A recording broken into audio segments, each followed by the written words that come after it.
Hello students. So today we are going to start with a new chapter and a very interesting chapter, that is work, energy and power. Okay?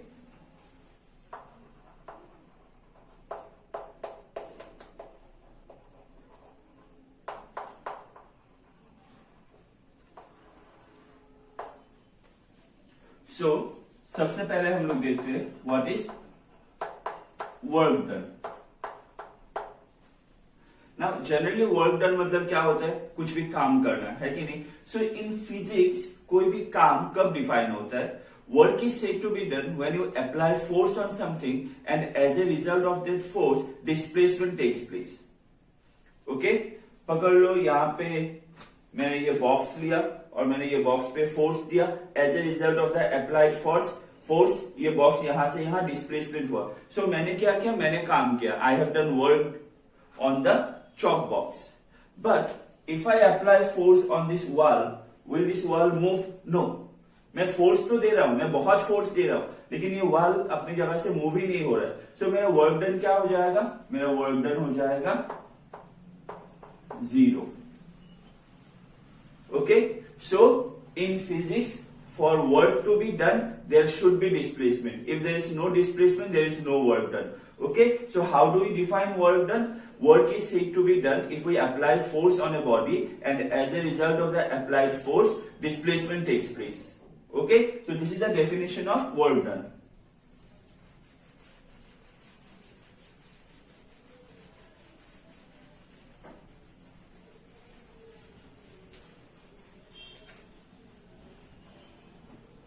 Now, when we say work done, suppose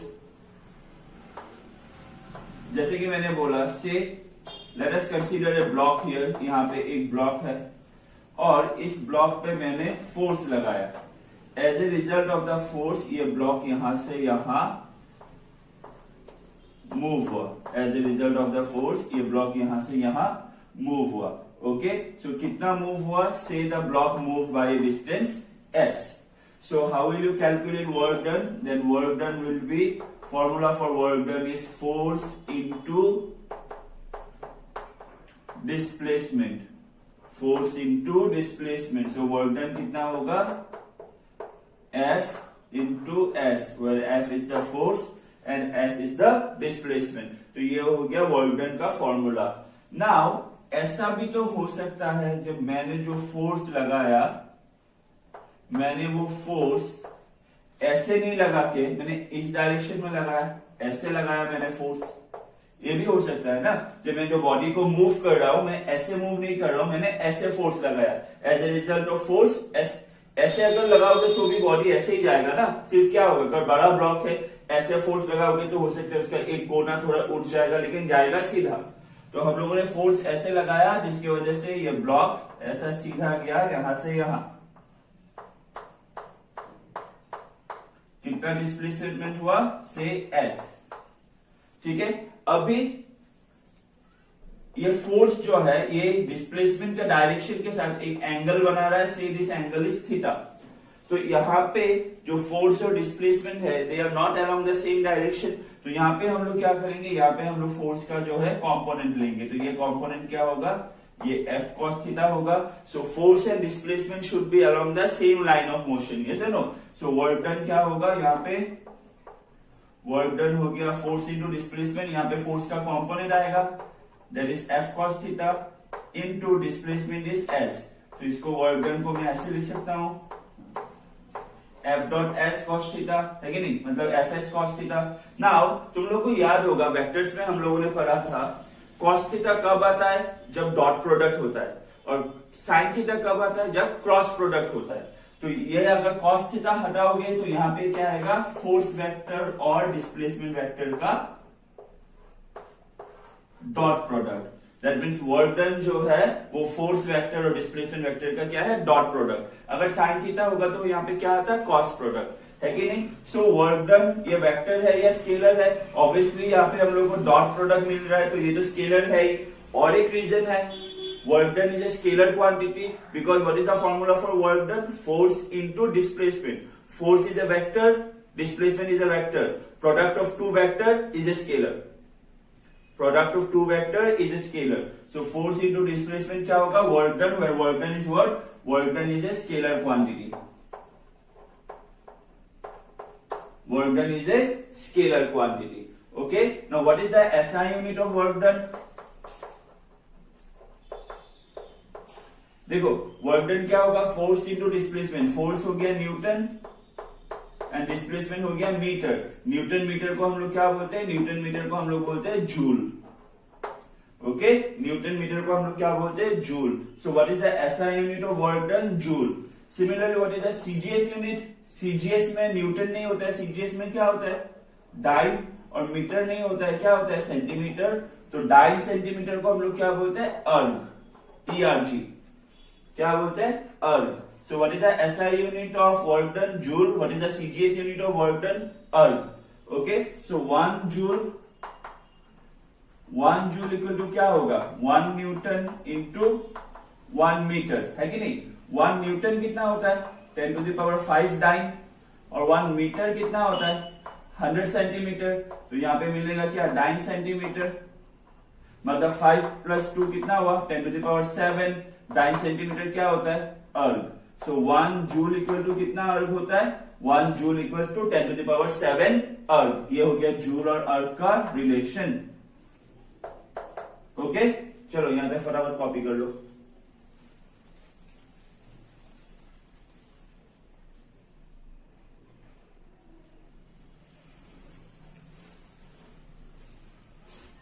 हो गया? यहां तक हो गया?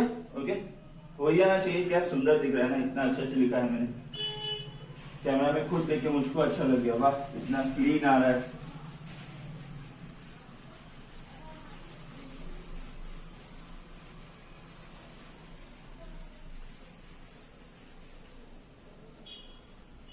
Now let us see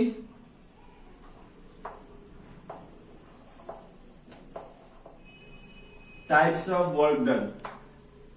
ठीक है. Now work done का कितना टाइप होता है? ओके, वर्क डन का कितना टाइप होता है? वर्क डन का 3 टाइप होता है. ऐसा नहीं मैंने 2 एरो बनाया तो 2 टाइप होगा. ठीक है, वर्क डन का कितना टाइप होगा? वर्क डन का 3 टाइप होगा. सबसे पहला टाइप क्या होता है? Positive work done. दूसरा टाइप क्या होता है? Negative work done. और तीसरा टाइप क्या होता है? Zero work done. ना वर्क डन पॉजिटिव कब होता है? ठीक है, अगर हम लोगों ने जिस डायरेक्शन में फोर्स लगाया उसी डायरेक्शन में डिस्प्लेसमेंट हुआ. That means if the force और component of force and displacement are in the same direction, then work done is positive. Component of force and displacement are in same direction.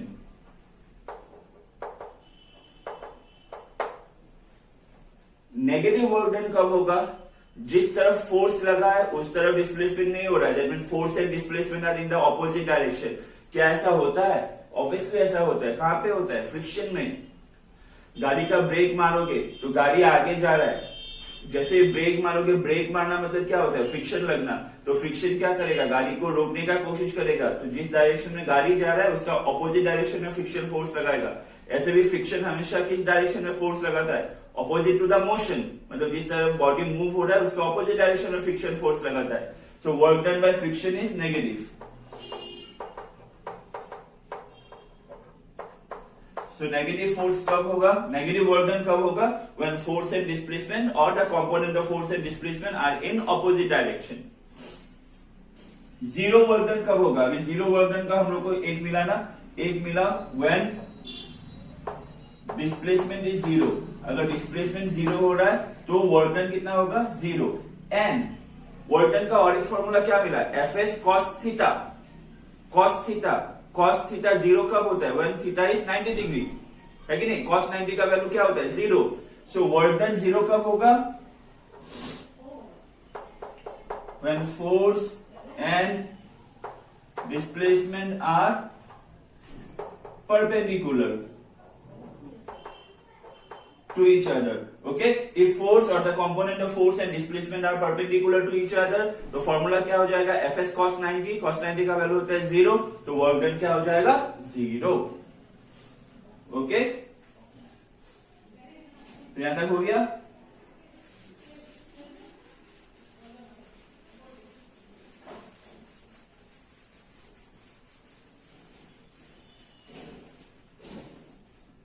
अभी यहां पे star mark देके 2 points लिखो.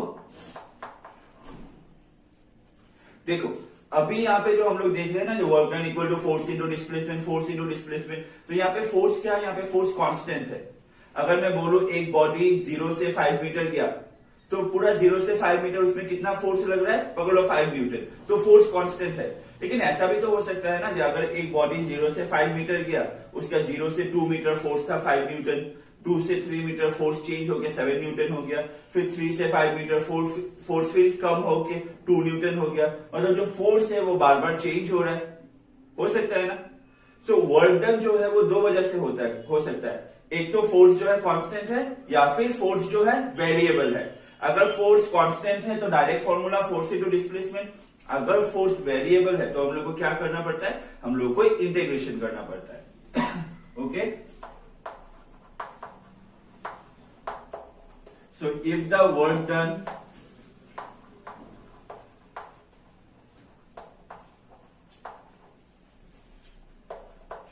is by a variable force मतलब जिसका direction and magnitude दोनों change हो रहा है.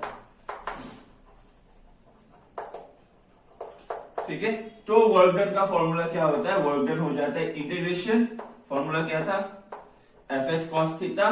और यहां पे हम लोग को लिमिट लेना पड़ता है, जो डिस्प्लेसमेंट कहां से शुरू हुआ और कहां से खत्म हुआ. ठीक है, मतलब हम लोग शुरू और खत्म होने में जितना भी फोर्स लग रहा है वो सब फोर्स को इंटीग्रेट करें. इंटीग्रेट करना मतलब क्या होता है, बोल सकते हो ना, काइंड ऑफ कनेक्ट करना, जमा करना, है कि नहीं. इंटीग्रेट करना मतलब कनेक्ट करना. तो हम सब फोर्स को कनेक्ट करके फिर निकाल रहे हैं. ठीक है, तो इसको मैं ऐसे भी लिख सकता हूं, और integration S1 to S2 F dot S, है कि नहीं. तो जब हम लोगों को फोर्स जो है, देखो फोर्स का एक ही वैल्यू दिया हुआ है, फोर्स इनटू डिस्प्लेसमेंट. फोर्स का value in the form of equation दिया हुआ है. जब फोर्स का value in the form of equation दिया रहेगा, उसका मतलब वो वेरिएबल फोर्स है. तब हम लोग को इंटीग्रेशन करना पड़ेगा. ठीक है, मैं ऐसे भी इस वाले या फिर नेक्स्ट वीडियो में न्यूमेरिकल्स करवाऊंगा, तब हम लोग को क्लियर हो जाएगा. ठीक है, दूसरा, अगर हम लोग को फोर्स और डिस्प्लेसमेंट का वैल्यू डायरेक्टली दिया हुआ नहीं है, but in the form of a graph दिया हुआ है. Okay, if a graph between force and displacement is given,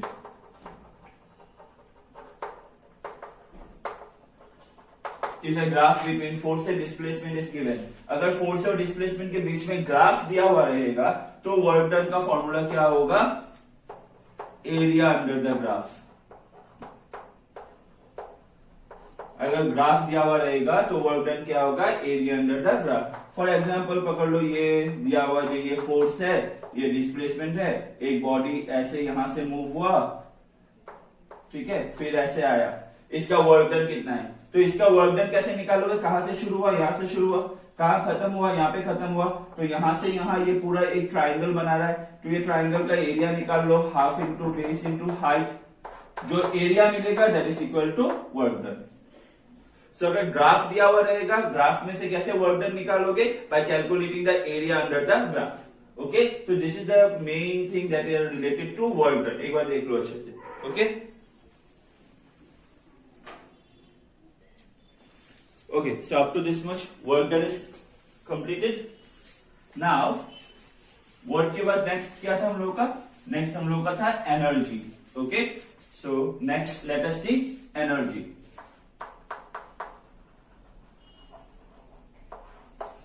So what is energy? The energy of a body is its ability or capacity of doing work by the body. Okay, the energy of a body is defined as the ability or the capacity of doing work by that body. Okay, that means मैंने कोई काम किया, that is क्या, that is वो हो गया work done. मेरा कितना कैपेसिटी है या फिर कितना एबिलिटी है to do work, that amount, मैं कितना काम कर सकता हूं, वो मेरा क्या होता है, वो मेरा एनर्जी के ऊपर डिपेंड होता है। और मैं कितना जल्दी काम कर सकता हूं, ठीक है, सेम काम मैं 5 मिनट्स में कर सकता हूं और एक आदमी 10 मिनट्स लेता है, मतलब मैं उससे जल्दी कर सकता हूं, तो वो क्या डिफाइन करता है, वो मेरा पावर डिफाइन करता है। तो मैं जो काम करता हूं दैट इज वर्क डन, मैं कितना काम कर सकता हूं, capacity of doing work that is energy, और मैं कितना जल्दी काम कर सकता हूं that is my power. Okay, so energy of a body is defined as its ability or capacity of doing work.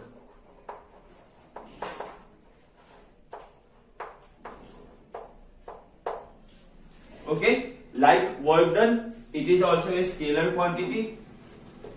Work done के तरह ये भी एक स्केलर क्वांटिटी है, और इसका यूनिट और वर्क डन का यूनिट सेम है, दैट मीन्स इसका ऐसा यूनिट क्या है, जूल, और सीजीएस यूनिट क्या है, अर्थ। Okay, energy and work done has the same unit. Now energy का बहुत सारा फॉर्म होता है कि नहीं, light energy, heat energy, then what to say this one, mechanical energy, बहुत सारा एनर्जी होता है। तो काम वर्क डन के साथ जो एनर्जी रिलेटेड होता है that is mechanical energy. Okay, काम करने के साथ जो एनर्जी रिलेटेड होता है वो होता है हम लोगों का मैकेनिकल एनर्जी। वर्क डन के साथ रिलेटेड एनर्जी को हम लोग क्या बोलते हैं, that is called mechanical energy.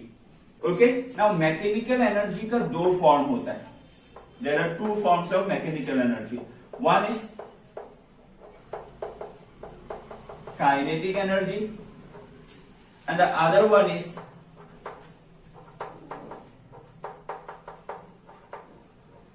potential energy. One is kinetic energy and the other one is potential energy. Now kinetic energy क्या होता है, it is the energy possessed by a body by virtue of its motion. Kinetic energy, it is the energy possessed by a body by virtue of its motion. And what is potential energy, it is the energy possessed by a body by virtue of its position. यहां पे एक body है, मैंने force दिया, force की वजह से body move हुआ, दैट मीन्स मोशन में आया, तो उसमें जो एनर्जी होगा वो क्या होगा, वो होगा काइनेटिक एनर्जी। अभी पकड़ लो, नीचे ग्राउंड में एक बॉल गिरा हुआ है, मैंने बॉल को नीचे से ऊपर उठाया, तो पहले वो कहां पे था, ग्राउंड पे, अभी वो कहां पे, पकड़ लो मेरे हाथ में, मतलब इतना हाइट पे, मतलब उसका पोजीशन चेंज हुआ, तो उसमें जो एनर्जी होगा वो क्या होगा, पोटेंशियल एनर्जी। ओके, एक चीज याद रखना, हम लोग जो वर्क डन करते हैं ना, that work done only get stored in the form of energy. जो हम लोग काम करते हैं वही स्टोर हो जाता है इन द फॉर्म ऑफ एनर्जी। अगर मैंने किसी एक बॉडी को एक जगह से उठा के दूसरी जगह में उसका पोजीशन चेंज किया, तो वो वर्क डन करने जो मैंने किया वो स्टोर हो जाएगा एज पोटेंशियल एनर्जी। अगर मैंने फोर्स लगा के एक बॉडी को मूव किया, मोशन में लाया, तो वो वर्क डन स्टोर हो जाएगा as a kinetic energy. Okay, so kinetic energy हो गया energy by virtue of motion, and potential energy हो गया energy by virtue of position और because of change in position. Okay,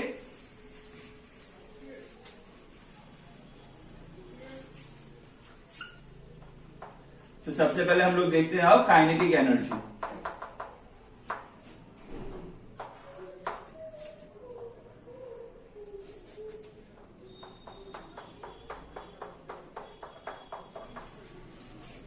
पकड़ लो, यहां पे एक बॉल है, इसका मास है m। इनिशियली ये बॉल रेस्ट पे था, अभी मैंने इस पे एक फोर्स लगाया, ये फोर्स की वजह से ये बॉल मोशन में आया और ये यहां से यहां तक मूव हुआ। मूव होने के बाद इसका जो फाइनल वेलोसिटी था वो v था, और कितना मूव हुआ, सपोज ये डिस्प्लेसमेंट हुआ s। बात समझ में आया? इनिशियली एक बॉल है 0, बॉल का मास है m, फाइनल वेलोसिटी है बॉल का v, और बॉल मोशन में आने के बाद जितना डिस्प्लेसमेंट कवर किया वो कवर किया s, और इस पे हम लोगों ने फोर्स लगाया F. So therefore we know that v square minus u square equal to twice a s. ये फॉर्मूला हम लोग को मालूम है। तो यहाँ पे u क्या हो गया 0, तो हम लोग को मिलेगा we square equal to twice a s. और यहां से हम लोग को एक्सीलरेशन कितना मिलेगा, एक्सीलरेशन मिलेगा we square by twice S मिलेगा। So therefore work done in moving the ball of mass m। तो इसको मोशन में लाने के लिए मैंने कितना वर्क डन किया, ठीक है। तो वर्क डन का फॉर्मूला क्या होता है, फोर्स इनटू डिस्प्लेसमेंट। फोर्स का फॉर्मूला क्या होता है, mass into acceleration into displacement. So mass कितना था m, एक्सीलरेशन कितना मिला v स्क्वायर बाय 2s, और डिस्प्लेसमेंट कितना है s। तो ये s और s कैंसिल। सो वर्क डन कितना मिला हम लोग को, mv स्क्वायर बाय 2। इसको मैं ऐसे लिख सकता हूं हाफ mv स्क्वायर। तो मैंने ये बॉडी को मूव करने के लिए कितना वर्क डन किया, half mv square. This amount of work done gets stored in the form of kinetic energy. The amount of work done okay in moving the body through a displacement s okay actually gets stored in the form of kinetic energy। तो kinetic energy का हम लोग को formula कितना मिला, half M we square.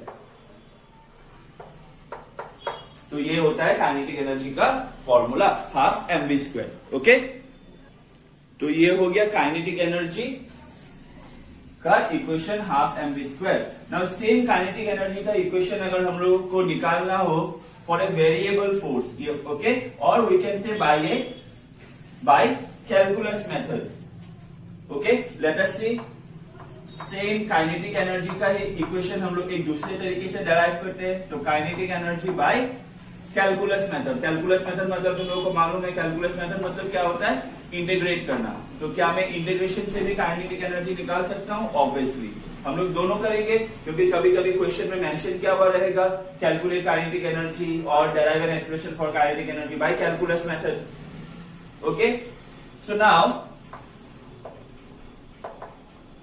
Consider a small amount of work done in moving a body from rest by a small displacement। तो हम लोगों ने क्या कंसीडर किया, हम लोगों ने कंसीडर किया कि एक बॉडी जो रेस्ट पे था उस पे हम लोगों ने एक फोर्स लगाया, जिसके वजह से एक छोटा, बहुत ही थोड़ा डिस्प्लेसमेंट हुआ। तो हम लोग का जो वर्क डन होगा वो भी क्या होगा, थोड़ा होगा। अभी तुम लोग को मालूम होगा जब we represent small by dx, जब हम लोग dx लिखते हैं, ओके, ये वाला dx, तो ये समझाता है स्मॉल डिस्प्लेसमेंट। अगर मैं लिखूं df, ये समझाएगा स्मॉल फोर्स। ओके, d लिखने से स्मॉल समझाता है। सो small amount of work done मतलब dw। वर्क डन का फॉर्मूला क्या है, फोर्स इंटू डिस्प्लेसमेंट। तो फोर्स तो हम लोगों ने लगाया, लेकिन डिस्प्लेसमेंट कितना हुआ, वेरी स्मॉल। तो ये क्या हो गया, F D s. Now we are considering that the force and displacement are along the same line. जो फोर्स और डिस्प्लेसमेंट है वो सेम डायरेक्शन में है। तो फॉर्मूला क्या था, f D S cos theta. Since force and displacement are along the same direction, so small amount of work done कितना हो जाएगा, f D S cos 0। Same direction होने से क्या होगा, फोर्स एंड डिस्प्लेसमेंट अगर सेम डायरेक्शन होगा उसका एंगल कितना होगा, 0 डिग्री, है कि नहीं।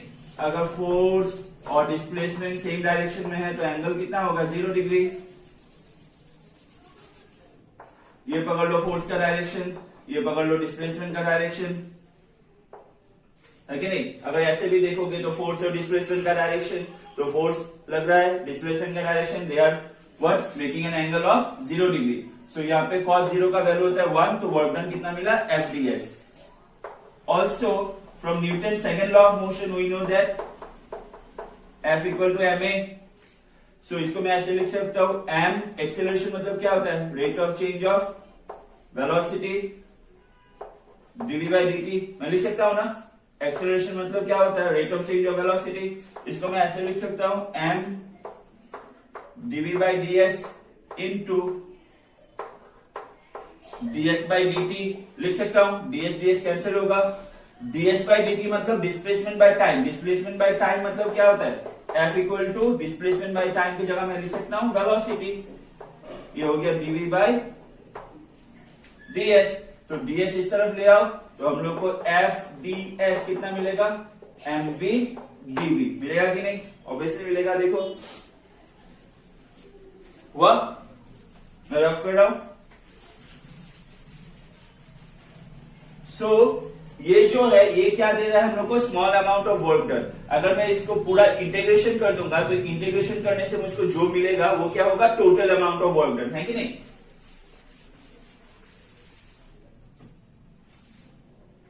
So therefore total work done in moving the body, तो टोटल वर्क डन कैसे मिलेगा, इंटीग्रेशन dw, तो यहां क्या आ जाएगा, integration fds। Now integration fds की जगह हम लोग को क्या मिला, इंटीग्रेशन mv dv, ये मिला ना, fds की जगह हम लोग को mv dv मिला। तो हम लोग को मालूम है जो d होता है dv, उसी का हम लोग क्या करते हैं, लिमिट पुट करते हैं, यहाँ पे v है तो इनिशियल वेलोसिटी कितना था u 0, फाइनल वेलोसिटी हम लोगों ने माना v। तो इंटीग्रेशन dw हम लोग को क्या मिलेगा, w, यहाँ पे मास क्या है, कांस्टेंट, मास बाहर आया, इंटीग्रेशन 0 से v dv, integration x dx क्या होता है, x स्क्वायर बाई 2, तो इंटीग्रेशन v dv क्या होगा, v स्क्वायर बाई 2, है कि नहीं। इंटीग्रेशन v dv क्या होगा, v स्क्वायर बाई 2, लिमिट क्या है 0 से v। सो अभी पहले अपर लिमिट आएगा, सो m v square by 2 minus lower limit that is 0 square by 2, तो ये तो 0 हो गया, तो वर्क डन कितना मिलेगा, mv स्क्वायर बाई 2, और इसको हम लोग लिख सकते हैं half mv square. So this amount of work done gets stored as kinetic energy, so kinetic energy equals to half mv square। Clear. So अगर हम लोग नॉर्मल तरीके से निकाले तो भी हाफ mv स्क्वायर, अगर हम लोग कैलकुलस मेथड से निकाले तो भी काइनेटिक एनर्जी का फॉर्मूला क्या मिल रहा है, half mv square, where what is m mass and v is the final velocity. Okay, तो can I rough this one, यहां तक खत्म।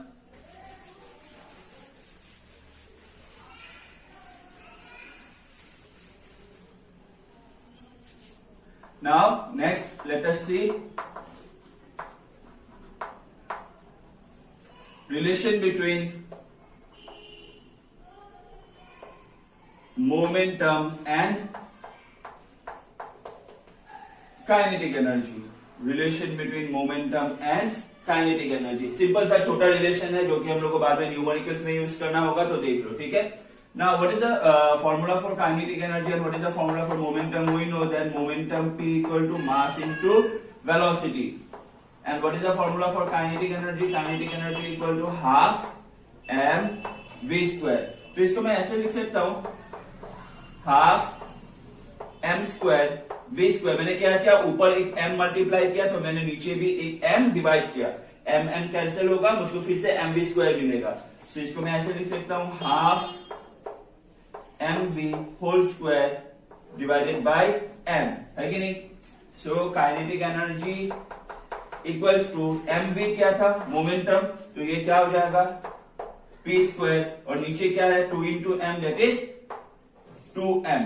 ओके, और हम लोग लिख सकते हैं p square equal to twice m k, तो therefore p equal to root over twice m k।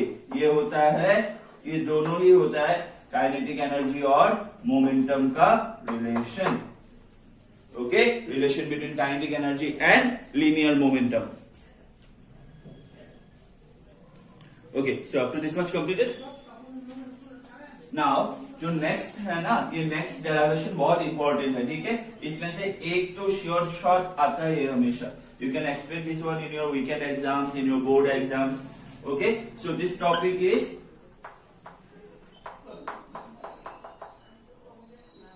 Work energy theorem. तो नाम से मालूम पड़ रहा है, देखो वर्क एनर्जी थ्योरम मतलब ये जो थ्योरम है ये वर्क और एनर्जी के बीच में एक रिलेशन देगा हम लोग को, ठीक है। तो ये थ्योरम क्या बोलता है मालूम है, ये थ्योरम ये स्टेट करता है कि जब एक फोर्स, एक नेट फोर्स एक बॉडी के ऊपर एक्ट कर रहा होता है, तो वो नेट फोर्स के वजह से वो बॉडी में क्या होगा, उसका वेलोसिटी चेंज होगा, इनिशियल वेलोसिटी से उसका फाइनल वेलोसिटी जाएगा, है कि नहीं। नाउ हम लोग को मालूम है काइनेटिक एनर्जी जो है वो किसके ऊपर डिपेंड हो रहा है, वेलोसिटी के ऊपर। मतलब हम लोग बोल सकते हैं वो बॉडी का जो काइनेटिक एनर्जी है वो चेंज होगा। तो ये जो चेंज ऑफ काइनेटिक एनर्जी है, it is equal to the work done by the force. वो जो नेट फोर्स बॉडी के ऊपर एक्ट कर रहा है, वो जितना वर्क डन करेगा, that work done is equal to the change produce, okay, the change of kinetic energy produce in the body. So what does work energy theorem state? This theorem states that the work done by a net force acting on a body is equal to the change produced with respect to kinetic energy of the body, okay, or is equal to the change of kinetic energy produced within that body, okay। that means जो work done है वो equal to क्या है, change of kinetic energy। तो इसको हम लोग को प्रूफ करना पड़ेगा। तो इसको हम लोग फिर से दो फोर्सेस के लिए प्रूफ करेंगे। एक हम लोग कांस्टेंट फोर्स के लिए प्रूफ करेंगे, बहुत ही सिंपल है हाँ, और एक हम लोग वेरिएबल फोर्स के लिए प्रूफ करेंगे।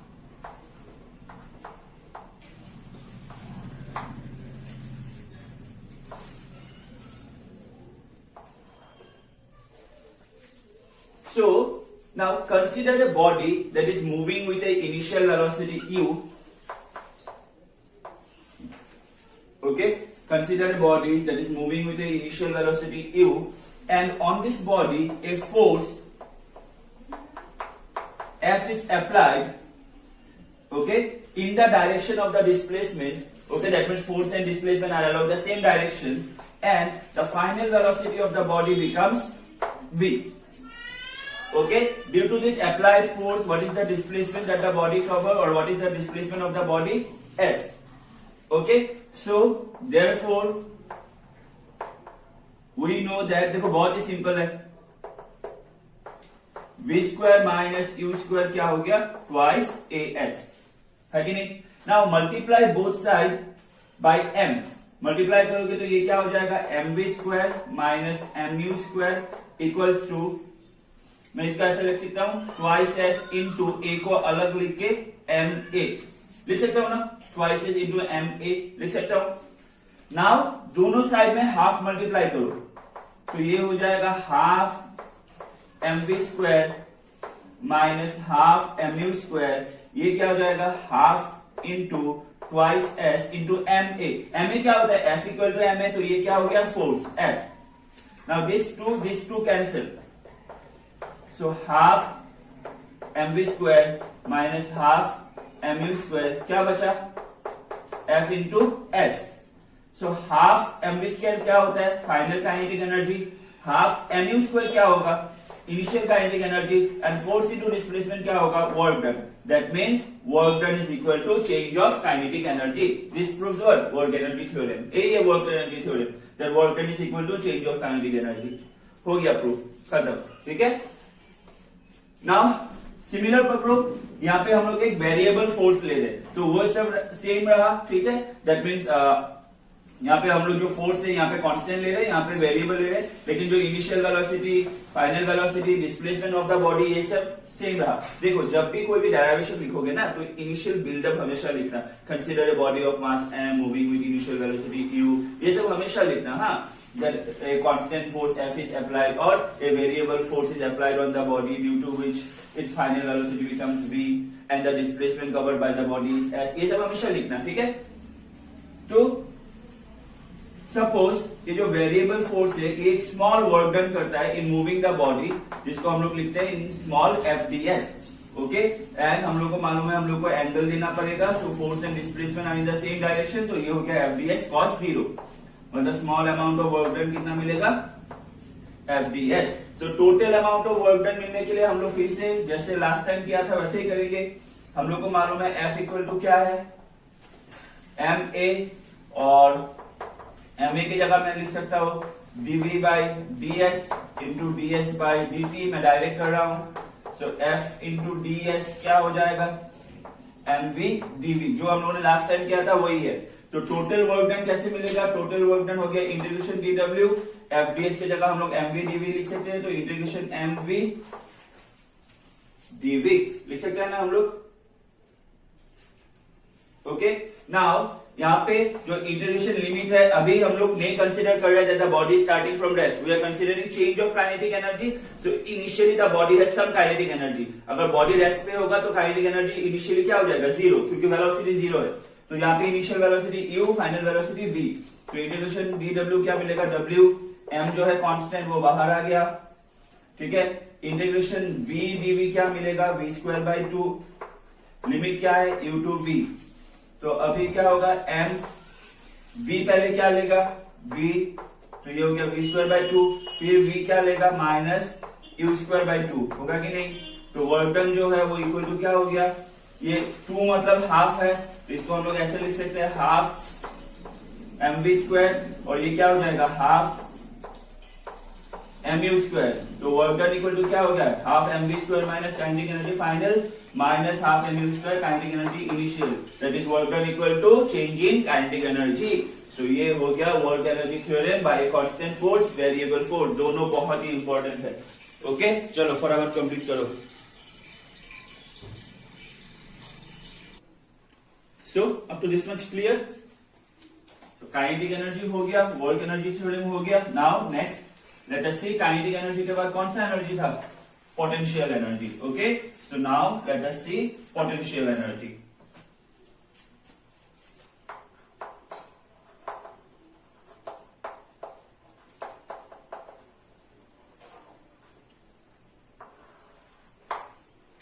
तो मैंने क्या बोला था, पोटेंशियल एनर्जी किस वजह से होता है, एक बॉडी में जो एनर्जी स्टोर्ड होता है because of its position. Now ये पोजीशन कहीं पे भी हो सकता है, कभी कभी अबव द अर्थ सरफेस, कभी कभी पकड़ लो हम लोगों ने एक मैग्नेटिक फील्ड में या फिर एक इलेक्ट्रिक फील्ड में एक बॉडी को रख दिया, या फिर किसी दूसरे ग्रेविटेशनल फील्ड में एक बॉडी को रख दिया, तो कहीं पे भी इसका पोजीशन की वजह से क्या हो सकता है, यहाँ पे पोटेंशियल एनर्जी हो सकता है। लेकिन इस वाले चैप्टर में हम लोग मेनली पढ़ेंगे potential energy due to the height above the earth surface. तो पोटेंशियल एनर्जी क्या होता है, it is the energy stored within a body due to its position. Okay, due to its position, you can say due to its position in any field of force और due to its configuration. So potential energy is the energy stored within a body due to its position in any field of force or due to its configuration. Okay? So potential energy का जो यहाँ पे हम लोग mainly study करेंगे, यहाँ पे हम लोग मेनली स्टडी करेंगे gravitational potential energy.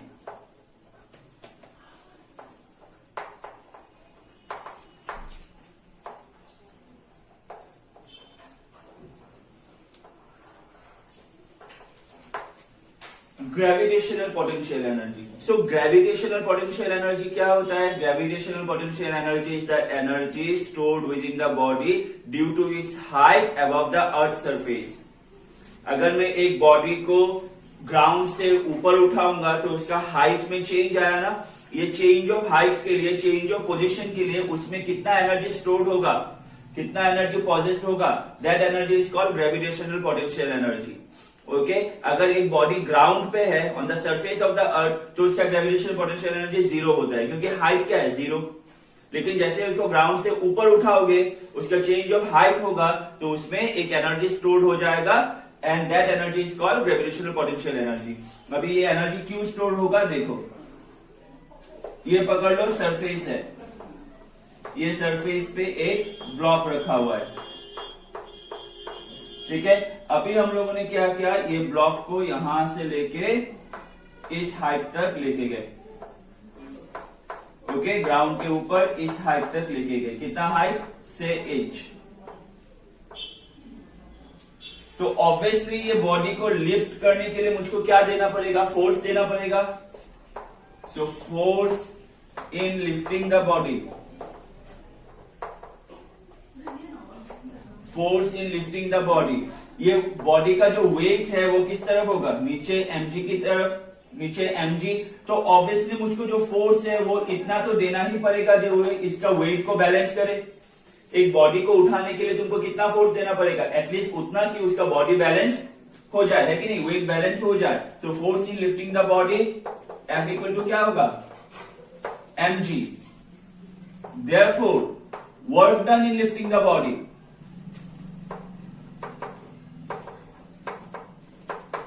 work done in lifting the body. So work done का फॉर्मूला क्या होता है, फोर्स इंटू डिस्प्लेसमेंट. यहां पे फोर्स कितना लग रहा है, mg, और डिस्प्लेसमेंट कितना हुआ, ये हाइट h, so हो गया h. This work done gets stored in the form of gravitational potential energy. So what is the formula for gravitational potential energy, mgh. तो पोटेंशियल एनर्जी का फॉर्मूला क्या मिला, mgh. That means potential energy क्या होता है, उसको उठाने के लिए उसका वेट बैलेंस किया और कितना हाइट तक मैंने उसको उठाया, उसी के ऊपर डिपेंड होता है, वही वर्क डन स्टोर हो जाता है इन the form of potential energy. तो ये हो गया काइनेटिक एनर्जी का equation, half mv². Potential energy का इक्वेशन mgh. ओके, नाउ यहां पे जब हम लोग फोर्स के बारे में पढ़ते हैं ना, जैसे हम लोग को काइनेटिक एनर्जी में मिला था ना, variable force and constant force, तो यहाँ पे भी ना हम लोग को दो फोर्स के बारे में जानना होता है. मैं समझा देता हूं, समझ लो. हाँ, यहाँ पे जो दो फोर्सेस है वो होता है, एक होता है conservative and that are conservative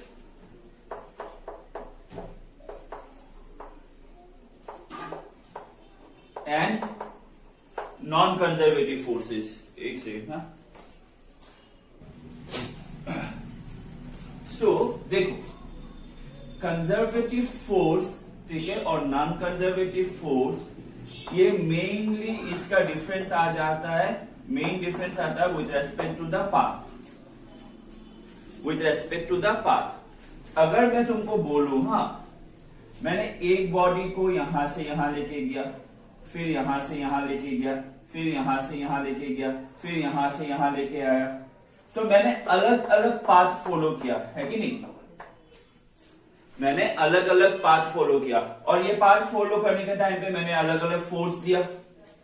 ठीक है, तो यहां पे जो फोर्स जिसके वजह से वर्क डन हो रहा है, अगर वो ये पाथ के ऊपर डिपेंड नहीं होता, ठीक है, मतलब मैं कहां से किस तरफ जा रहा हूं, किस तरफ नहीं जा रहा हूं, इसके ऊपर डिपेंड नहीं होता. It only depends on starting point, और मैंने कहां पे एंड किया, यहां पे.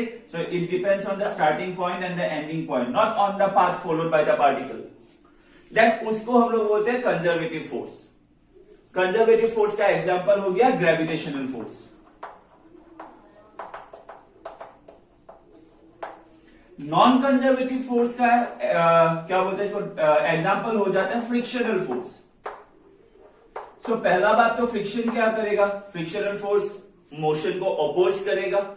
ठीक है, तो नॉन कंजर्वेटिव फोर्स हम लोग एक तरह से बोल सकते हैं कि इसमें हम लोग को जो वर्क डन करना पड़ता है वो अगेंस्ट द फोर्स करना पड़ता है. जो वर्क डन करना पड़ता है वो अगेंस्ट द फोर्स करना पड़ता है. और ये जो वर्क डन है, यहाँ पे जो हम लोग वर्क डन करेंगे, ठीक है, अगेंस्ट द फोर्स, अगर यहाँ पे जो फोर्स है वो डिपेंड हो रहा है जब मैं कौन से डायरेक्शन में जा रहा हूं या फिर पाथ फॉलो. ओके, अगर पाथ के ऊपर डिपेंड हो रहा है तो वो होता है नॉन कंजर्वेटिव फोर्स. अगर पाथ के ऊपर डिपेंड नहीं हो रहा है तो वो होता है conservative force. Okay,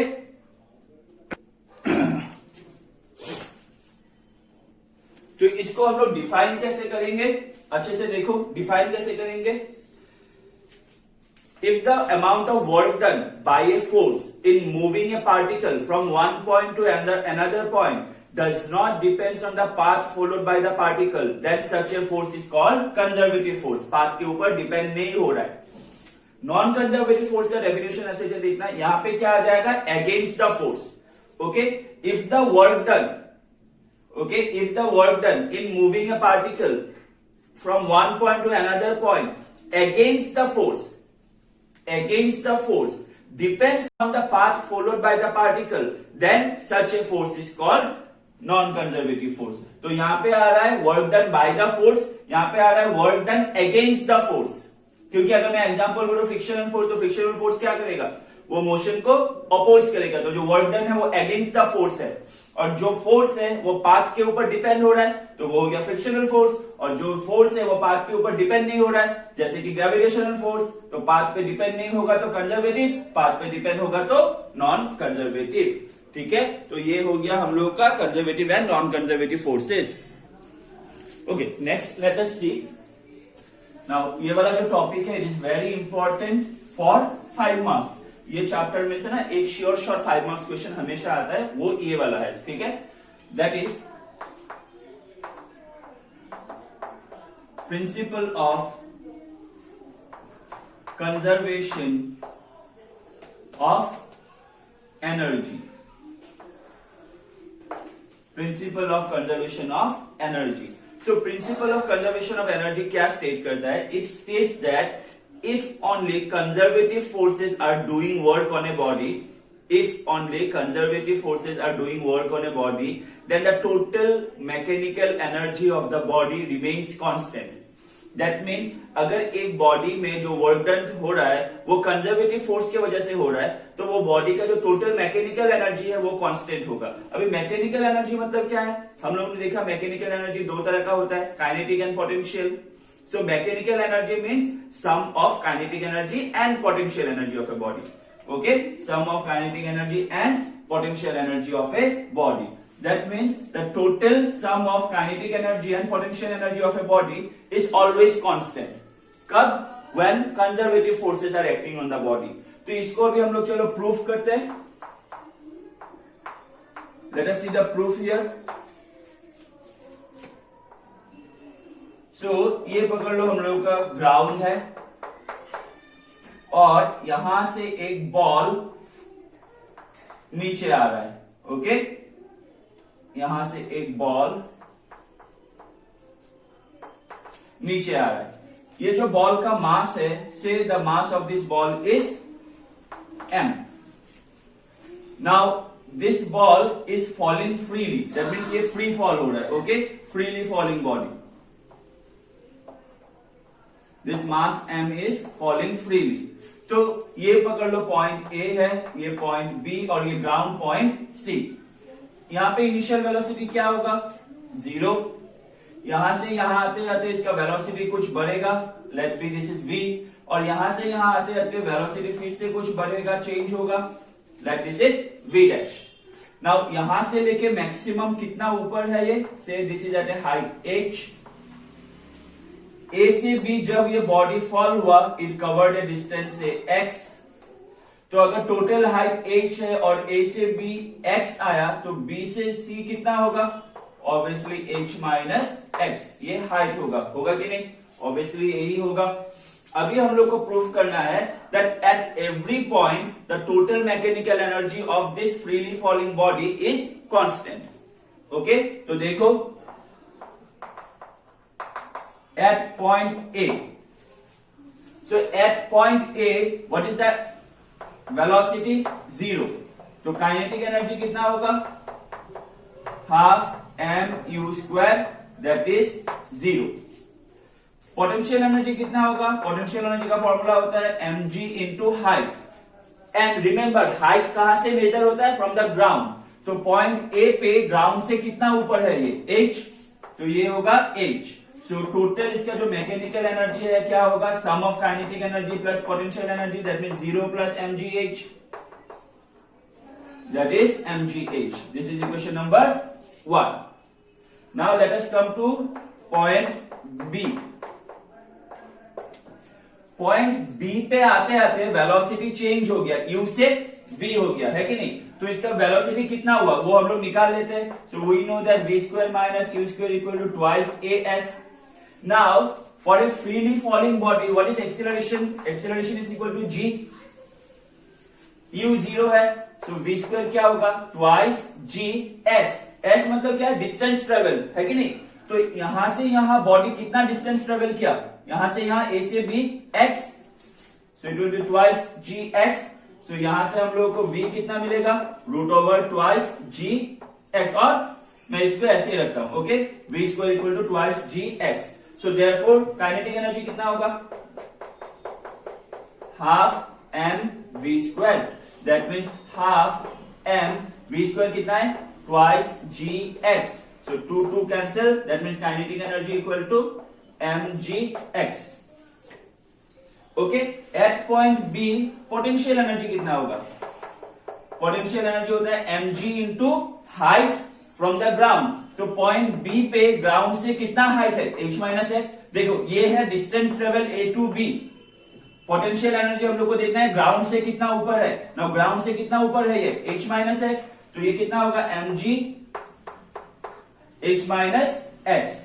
so total energy क्या होगा, kinetic energy plus potential energy, that means mgx plus ये हो जाएगा mgh minus mgx। mgx cancel, that means total energy कितना मिलेगा mgh।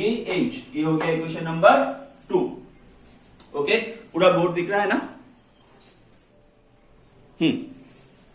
नाउ इक्वेशन नंबर 1 में रफ कर रहा हूं। हाँ,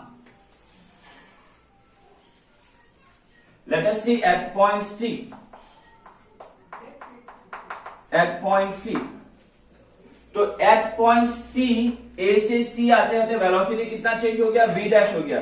सो v dash minus u square equal to twice a s। तो u 0 है, सो v डैश स्क्वायर कितना होगा, ट्वाइस एक्सेलरेशन कितना है g, और डिस्टेंस ट्रेवल क्या कितना है, यहां से यहां टोटल डिस्टेंस ट्रेवल कितना है h। A से लेके C तक डिस्टेंस ट्रेवल कितना है h twice g h। So therefore kinetic energy कितना होगा, half mv square, that means half m v square की जगह आ गया 2gh, 2 cancel, that means kinetic energy equal to mgh। Potential energy, potential energy मतलब होता है ग्राउंड से कितना ऊपर है। अभी तो ये ग्राउंड पे ही है, ग्राउंड से इसका हाइट क्या है 0, तो पोटेंशियल एनर्जी हो गया mg into 0, that means 0। So total energy कितना हो गया mgh plus 0, that is mgh। Equation number 3। So from equation 1 to 3 we can see that at point A, B and C the total energy is always same, that is mgh. That means we can say that the total energy of this freely falling body at any point is constant. This proves conservation of mechanical energy for a freely falling body. Clear? So work done हो गया, energy हो गया, and क्या बोलते हैं इसको, last हम लोग देखते हैं power.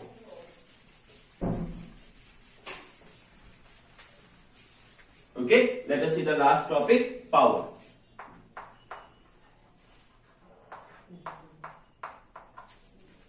So what is power? Power of a body is defined as the rate of doing work. Power क्या होता है, रेट ऑफ डूइंग वर्क, मैं कितना जल्दी काम कर रहा हूं वो मैं क्या डिफाइन करता है, मेरा पावर डिफाइन करता है। So power of a body is defined as the rate of doing work. तो पावर का फॉर्मूला क्या होता है, पावर का फॉर्मूला होता है work done by time. So power क्या होता है, work done by time. Okay, work done का ऐसा यूनिट क्या है, जूल, और टाइम का ऐसा यूनिट क्या है, सेकेंड। सो पावर का ऐसा unit joule per second, joule per second को हम लोग बोलते हैं वाट, जूल पर सेकेंड को हम लोग क्या बोलते हैं, वाट। सो व्हाट इज द ऐसा यूनिट ऑफ पावर, द ऐसा unit of power is what. Okay, now power क्या हो गया, पावर हो गया रेट ऑफ डूइंग वर्क। तो पावर को मैं ऐसे भी लिख सकता हूं ना, dw by dt, that means work done by time, work done by time। And dw मतलब वर्क डन मतलब क्या होता है, force into displacement, so displacement by time, है कि नहीं। So power p, displacement by time क्या होता है, वेलोसिटी। सो ये हो गया f v। So power is again the dot product between force vector and velocity vector, because displacement by time क्या होता है, डिस्प्लेसमेंट बाय टाइम होता है velocity. So power is also defined as the dot product of force vector along with velocity vector. ठीक है, now again dot product of two vector is a scalar. So power is what, power is a scalar quantity, it is not a vector quantity, power is a scalar quantity। तो power क्या हो गया, power हो गया work done by time, power का formula हो गया force into velocity और work done by time, unit हो गया वाट, एंड क्वांटिटी क्या हो गया, स्केलर। ओके, नाउ वाट जो होता है ना वो बहुत छोटा यूनिट है, वाट जो है वो बहुत छोटा यूनिट है.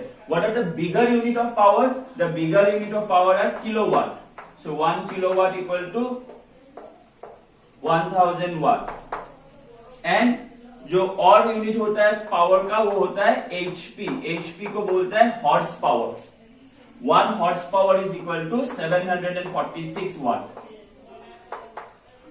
ओके, तो 1 kilowatt equal to 1000 watt and 1 horse power equal to 746 watt. तो ये हो गया पावर का. So we have done work done. We have completed kinetic energy, potential energy. We have completed conservation of mechanical energy for freely falling body. We have completed power. Now we have seen what are conservative force, what are non-conservative forces. Now a small portion is left, that is potential energy of a spring. And ये जो power होता है, power में kilowatt hour and joule का relation. तो वो वाला मैं तुम लोग को दिखा देता हूं कि किलोवाट आवर और जूल में रिलेशन क्या होता है. ठीक है. सो किलोवाट आवर क्या होता है? Kilowatt hour is the commercial unit of energy. Kilowatt hour is the commercial. Commercial मतलब जो बिजनेस पर्पज में यूज होता है, जहां पे बहुत ज्यादा एनर्जी यूज होता है. Okay, so kilowatt hour is the commercial unit for energy. So kilowatt hour क्या होता है? देखो 1 kilowatt our.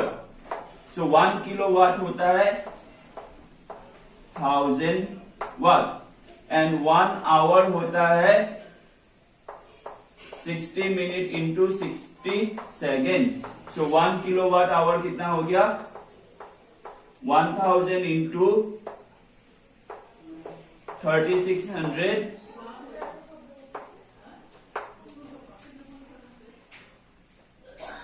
Okay what second. ठीक है. सो ये हो गया 3.6 into 10 to the power 6. Now watt मतलब क्या होता है? Joule per second into second. So second cancel. So 1 kilowatt hour जो होता है वो होता है 3.6 into 10 to the power 6 joule. So 1 kilowatt 1 kilowatt hour कितना होता है? 3.6 into 10 to the power 6 joule. So सिर्फ एक टॉपिक बाकी रहा, that is potential energy of spring. वो मैं जो नेक्स्ट वीडियो है उसमें न्यूमेरिकल्स करवाऊंगा, तब मैं वो समझा के न्यूमेरिकल्स करवाऊंगा. ये एक वीडियो में we have completed work energy power. Okay, thank you.